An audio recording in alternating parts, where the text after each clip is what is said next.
Welcome to my YouTube channel. Pen उठाइएगा, एक notes पर मेंटेन करिएगा और एक स्वर्णिम कलम से अपने स्वर्णिम भविष्य को लिख डालिएगा। यहां पर जो हेडिंग पड़ेगी वो हिंदी वर्णमाला पड़ेगी। हर स्लाइड से एक एक नंबर, यही कोशिश रहेगी कि एक एक नंबर वहां से निकाला जाए। तो देखिएगा, सबसे पहली हेडिंग पड़ेगी बेटा हिंदी वर्णमाला। आप सभी को बहुत अच्छा ज्ञान है, प्रीवियस ईयर पेपर जब उठाते होंगे तो आपने सॉल्व करे होंगे क्वेश्चन। तो उसमें एक पहला क्वेश्चन यही बनता है कि ये बताइए वर्णमाला किसे कहा जाता है, या व्यवस्थित समूह को, यानी वर्णों के व्यवस्थित समूह को क्या कहते हैं। तो समझिएगा कि वर्णों के व्यवस्थित समूह को ही वर्णमाला कहते हैं, यानी हिंदी अल्फाबेट कहते हैं। यानी जिस तरीके से एक माला में व्यवस्थित तरीके से मोतियों को पिरोया जाता है तो वही एक माला बनकर तैयार होती है, उसे मालार नाम दिया जाता है। ऐसे ही वर्णमाला में वर्णों को व्यवस्थित क्रम से यहां पर अगर हम पिरोते हैं तो वो क्या कहलाती है, हिंदी अल्फाबेट यानी वर्णमाला कहलाती है। बोलो डाउट? नो डाउट, कोई डाउट नहीं होना चाहिए। अब 2 क्वेश्चन नहीं बल्कि 3 क्वेश्चन यहां पर बनते हैं कि हिंदी वर्णमाला में बेटा कितने वर्ण होते हैं। तो हर बहन हर भाई शिद्दत के साथ देखिए, हिंदी वर्णमाला में 52 वर्ण होते हैं। और 52 वर्ण की बात अगर करी जाए तो यह दोस्तों देवनागरी लिपि की बात कर रहा है। ध्यान दीजिए, एक और नोट बनाइएगा नीचे फटाफट कि हिंदी भाषा किस लिपि का यहां पर अध्ययन करता है, तो किस लिपि में लिखी जाती है, देवनागरी लिपि में, जबकि पंजाबी गुरुमुखी लिपि में लिखी जाती है। और वही लिपि की बात कर रहा है, जो 52 वर्ण होते हैं ये देवनागरी से संबंधित हैं। और यहां पर अगर हम 2 पार्टों में डिवाइड करें कि भाई अगर वर्णमाला 2 पार्ट में डिवाइड होगी, एक जाएगा स्वर और एक जाएगा व्यंजन। स्वर कितने हैं ये क्वेश्चन बहुत बार आता है और यही क्वेश्चन एग्जाम में देखने को मिलेगा। या तो स्वर पूछेगा या व्यंजन पूछेगा या टोटल वर्ड पूछेगा हिंदी अल्फाबेट में। तो स्वर होते हैं 11 और व्यंजन होते हैं 33, यानी 3 गुना। चलिए अगला स्लाइड देखिए, जहां से 2 क्वेश्चन फिर से बनेंगे। 2 में से एक क्वेश्चन हम तो ये कहते हैं कि इसी स्लाइड से आने की कोशिश रहेगी। देखिए क्या कहता है, वर्ण क्या है, या भाषा की सबसे छोटी इकाई क्या है, या लेखन की दृष्टि से सबसे छोटी इकाई क्या है, या फिर उच्चारण की दृष्टि से सबसे छोटी इकाई क्या है। तो ये 3 क्वेश्चन बनते हैं, नोट किया जाए फटाफट। देखिएगा, वर्ण क्या है दोस्तों, भाषा की सबसे छोटी इकाई ध्वनि है। पहली बात ध्यान से देखिएगा, भाषा की सबसे छोटी इकाई ध्वनि है। ध्वनि को लिखित रूप में वर्ण द्वारा व्यक्त किया जाता है। ध्यान दीजिएगा मैं क्या कह रहा हूं, भाषा की सबसे छोटी इकाई ध्वनि है। अगर क्वेश्चन में पूछा जाए कि भाषा की सबसे छोटी इकाई क्या है और ऑप्शन में ध्वनि दिया है तो ध्वनि मारिए, और अगर नहीं दिया है तो फिर वर्ण मारिए।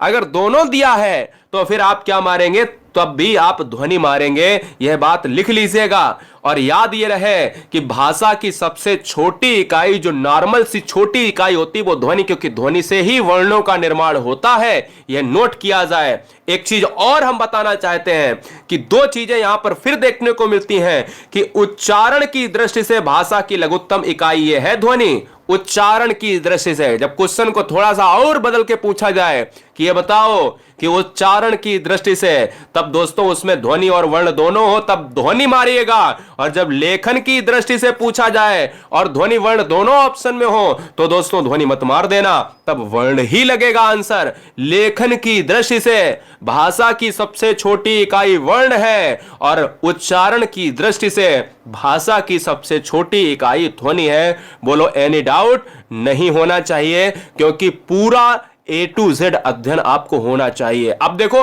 अभी तक आप बहुत कंफ्यूज रहते थे कि वर्ण क्या है, वर्ण है छोटी इकाई या ध्वनि है। तो अब क्लियर हो गया कि उच्चारण और लेखन दोनों में आपने डिफाइन कर लिया। तो मैं कहता हूं कि कोई दिक्कत वाली बात नहीं है। चैनल को सब्सक्राइब कर लेना ईमानदारी से सिलेक्शन के लिए, और यही सोचकर नीचे प्लेलिस्ट हमने क्रिएट कर दी है।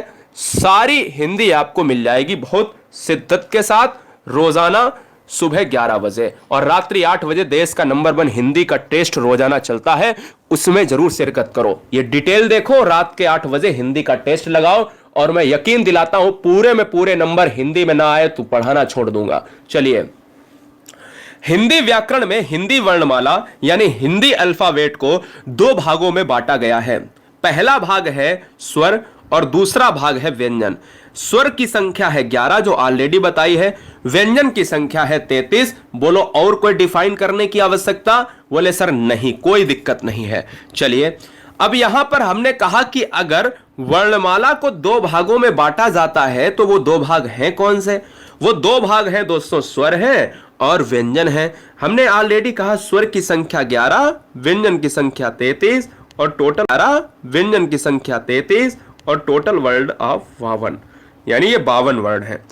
अब बात आती है बच्चों के जहन में कि सर अगर स्वर हमने बहुत अच्छे से पढ़ लिए, व्यंजन अच्छे से पढ़ लिए, देखो आपको मुझे पता है बहुत कुछ आता होगा। अब आप कहोगे कि ह्रस्व आता है, दीर्घ आता है। मैं आपसे एक चीज पूछता हूं, बताइए अर्ध विव्रत आता है आपको? विव्रत आता है आपको? मुझे पता है कि आपको आता है, लेकिन उसका डिटेल बहुत अच्छे से समझाने वाला हूं। विव्रत, अर्ध विव्रत, समृत, अर्ध समृत, स्पर्श व्यंजन, उत्क्षिप्त व्यंजन, प्रकंपित व्यंजन, है ना, ये सभी जितने भी स्पर्श संघर्षी व्यंजन में कौन सा आता है, लुंठित व्यंजन कौन सा होता है, ये सब कुछ A to Z अध्ययन पढ़ लो।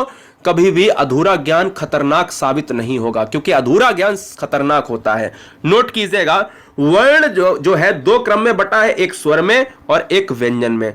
स्वर दोस्तों तीन पार्टों में बटा है, एक ह्रस्व स्वर होता है, एक दीर्घ स्वर होता है, एक प्लुत स्वर होता है। व्यंजन भी कहीं ना कहीं बहुत सारे पार्टों में बटा है, लेकिन उसमें तीन मुख्यतः माने जाते हैं। एक स्पर्श व्यंजन जहां से आपके 70% क्वेश्चन आते हैं, एक आपका अंतस्थ व्यंजन 1-2 नंबर का क्वेश्चन आता है, एक आपका ऊष्म व्यंजन 1-2 नंबर का क्वेश्चन आता है। तो सबसे पहले स्वर को पढ़ते हैं, फिर व्यंजन को पढ़ते हैं। चलिए क्वेश्चन पहला यहीं से एक स्लाइड में ये पूछ लेता है कि ये बताओ कि स्वर किसे कहते हैं, या ये बताओ कि ऐसे वर्ण जो उच्चारण में किसी अन्य वर्ण की सहायता ना लेते हो उसे क्या कहा जाता है। तो नोट करो दोस्तों, जिस वर्ण के उच्चारण में किसी अन्य वर्ण की सहायता ना लेनी पड़े उसे हम स्वर वर्ण कहते हैं। यानी स्वर दोस्तों कैसे होते हैं? स्वतंत्र होते हैं। ये चीज आपको याद रखनी है। स्वतंत्र का मतलब बिल्कुल फ्री होते हैं, जो किसी अन्य की सहायता नहीं लेते हैं। यानी जो सहायता ना लें वही स्वतंत्र है, वही स्वर है। अब हमने कहा 11 होते हैं, 1 2 3 4 5 6 7 8 9 10 11। आपने देखा सर कौन कौन से स्वर हैं, ये मैंने स्लाइड में आपको बता दिया। संख्या 11 होती है, व्यंजन 33 होते हैं, ये ऑलरेडी बताया। अब बात ही आ जाती है कि स्वर के भेद आपने जो देखे हैं कि एक ह्रस्व स्वर होता है, एक दीर्घ स्वर होता है, बहुत आसान है, एक प्लुत स्वर होता है। क्वेश्चन में आपको ऐसे दे देगा कि ये बताओ कि कौन सा स्वर है, आ जो बड़ा आ है कौन सा स्वर है, या आपसे कह देगा कि ये ई जो है छोटी ई है ये कौन सा स्वर है। तो आप कंफ्यूज हो जाओगे, है ना, तो वहां पर दिक्कत करेगा, इसलिए यह ज्ञान लेना आवश्यक है। समझिए, पहली हेडिंग पड़ेगी ह्रस्व स्वर की। देखो, जिन स्वरों के उच्चारण में बहुत कम समय लगता है उन्हें ह्रस्व स्वर कहते हैं। ह्रस्व का मतलब होता है छोटा, जिनको उच्चारित करने में बहुत कम समय, बहुत कम दम की आवश्यकता हो। जैसे आप अल्प प्राण पढ़ते हो, मैं पढ़ाऊंगा आगे। फिलहाल ध्यान दीजिएगा, ह्रस्व का मतलब छोटा और दीर्घ का मतलब बड़ा, जहां पर ज्यादा दम लगाओ। ह्रस्व में क्या होता है, बहुत कम समय लगे, और दीर्घ में बहुत ज्यादा समय लगे। अब आप देखिए, जितने भी कम दम और कम समय लगते हैं, जैसे आप 4 की बात करते हो, क्वेश्चन में पूछ सकता है कि ह्रस्व स्वर कितने होते हैं, तो 4 होते हैं। छोटा आ, आप कहोगे आ, आप कहोगे ई, आप कहोगे उ, आप कहोगे री, है ना। कम समय लग रहा है, बहुत कम दम लग रही, बहुत कम आवाज निकल रही है, आ ई उ री, है ना। यही है दोस्तों पढ़ने की ट्रिक। हमेशा मुंह को खोलते रहो और आंसर को एग्जाम हॉल में टिक करते रहो। जहां कम समय लगे वहां ह्रस्व स्वर आता है। क्वेश्चन नंबर 2, ह्रस्व स्वर कितने प्रकार के? 4 प्रकार के। क्वेश्चन नंबर 3, कौन कौन से? आ ई उ री। ठीक है, क्लियर। चलिए, दीर्घ स्वर डालिएगा। जिन स्वरों के उच्चारण में ह्रस्व स्वर से लगभग 2 गुना समय लगता है उन्हें दीर्घ स्वर कहते हैं। ध्यान दीजिएगा, ये क्वेश्चन भी पूछा गया। तीनों स्लाइड, ह्रस्व स्वर, दीर्घ स्वर, प्लुत स्वर, ध्यान दीजिएगा, इन तीनों स्लाइड को एग्जाम में पूछा गया है। कैसे? उनकी परिभाषा देकर। यह भी पूछा गया है, ये तो बहुत बार पूछा गया है कि ऐसे कौन से स्वर हैं जिनको उच्चारित करने में ह्रस्व स्वर से 2 गुना समय लगता है तो उनका आंसर होगा दीर्घ स्वर होता है बेटा। दीर्घ स्वर का मतलब है कि दीर्घ माने बड़ा, ज्यादा समय लगे, ज्यादा दम लगे। संख्या कितनी है? दीर्घ स्वर की संख्या है 7। बोले कौन से? वहां आ था, वहां आ हो जाएगा, वहां ई थी, यहां ई हो जाएगी, वहां ऊ था, यहां ऊ हो जाएगा, है ना। और ए ओ औ ये बढ़ और जाएंगे। 1 2 3 4 5 6 7 तो दीर्घ स्वर 7 होते हैं और ह्रस्व स्वर 4 होते हैं। यह बात दिमाग में फीड हो जानी चाहिए आप सभी के। तो चलिए क्वेश्चन यहां पर बनेगा। यह भी क्वेश्चन बहुत बार बना कि ऐसे स्वर बताइए हिंदी में, ऐसे स्वर बताइए जिनको उच्चारित करने में सबसे ज्यादा समय लगता हो। या दूसरी तरीके से पूछता है जिनको उच्चारित करने में ह्रस्व स्वर से 3 गुना अधिक समय लगता है। या तीसरी तरीके से पूछता है जिनको उच्चारित करने में दीर्घ स्वर से ज्यादा समय लगता है। मतलब सबसे ज्यादा समय प्लुत स्वर में लगता है। समझिएगा, उन्हें प्लुत स्वर कहते हैं। याद रखना है कि जिस स्वर का उच्चारण प्लुत के रूप में किया जाता है उसके आगे हिंदी की गिनती का अंक 3 लिखा जाता है। जैसे ओम, ये देखिए ओम जब आप लिखते हो तो ओम ऐसे लिखते हो, है ना। ओम को ऐसे भी 3 लिख दिया जाता है। क्यों? उसका रीजन अभी मैं बताऊंगा। जैसे आप पूजा करते हो, कहते हो कि ओम, है ना, तो बहुत देर जब तक सांस निकलेगी। अगर किसी को बुलाते हो, जैसे अगर बहुत दूर कोई है, खेत में अगर पिताजी है, अगर कहीं आपको डिस्टेंस 500 मीटर पे अगर बहुत ज्यादा दूर कोई खड़ा है उसको बुलाना है तो कैसे बुलाते हो? बताओ कैसे बुलाते हो? कहते हो ओ भैया, है ना। इस तरीके से हम बहुत तेज आवाज, जब तक हमारा सांस है अंदर तब तक हम बुलाते हैं। तो मतलब समय प्लुत स्वर लेता है ज्यादा। बोलो यस या नो? तो हम कहेंगे बिल्कुल लेता है। क्लियर है? लेता है। चलेंगे आगे चलने से पहले, व्यंजन को पढ़ने से पहले जो 4 नंबर के क्वेश्चन यहां से पूछे जाते हैं ये तुरंत नोट किए जाएं। क्या? 4 नंबर के क्वेश्चन नोट किए जाएं। यहां पर एक चार्ट बनाओ और लिखो स्वरों का उच्चारण स्थान। अभी तक आपने देखा होगा व्यंजन के उच्चारण स्थान होते हैं, लेकिन आपको मैं बताऊंगा, कोई नहीं बताएगा कि स्वरों के भी उच्चारण स्थान होते हैं।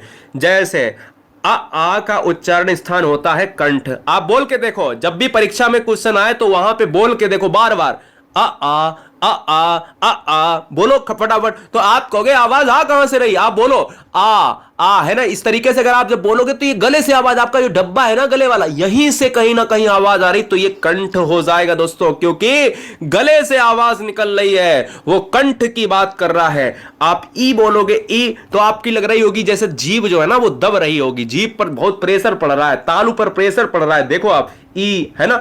ई जब बोलोगे तो आपका गले के ऊपर भाग का जो हिस्सा है वो तालु है, इसलिए आ कंठ है और ई तालु है। ऊ की बात करें, जब ऊ करते हो तो आपके ओंठ देखो गोलाकार हो जाते हैं। जब आप ऊ बोलोगे, ऊ, है ना, ऊ बोलोगे तो आपके ओंठ जो है गोलाकार हो जाते हैं, तो देखिए ओष्ठ हो जाएगा। री बोलोगे, री, तो ये री दोस्तों, आप जब टा बोलते हो, टा वाला वर्ग मूर्धा में आता है व्यंजन में, ऐसे ही जब री बोलते हो तो री बिल्कुल टा की जगह जैसे है। आगे जीभ का जो आगे वाला हिस्सा है वो मूर्धा से यहां पर कहीं ना कहीं टच होता है। अब ये क्वेश्चन बहुत बार पूछा है, दोनों क्वेश्चन इंपॉर्टेंट है, दोनों को नोट किया जाए। ए अय कंठ तालु, क्योंकि ए अय कंठ भी है तालु है, तो इसलिए कंठ तालु एक साथ में। ओ औ कंठ्योष्ठ या कंठ ओष्ठ, है ना, क्योंकि ओ कंठ से आवाज आ रही है और ओ औ ओष्ठ। क्यों? क्योंकि ओ जब बोलते हो तो आपके ओष्ठ भी यानी आपके ओंठ गोलाकार हो जाते हैं, इसलिए इसको कंठ्योष्ठ कहा जाता है। चलिए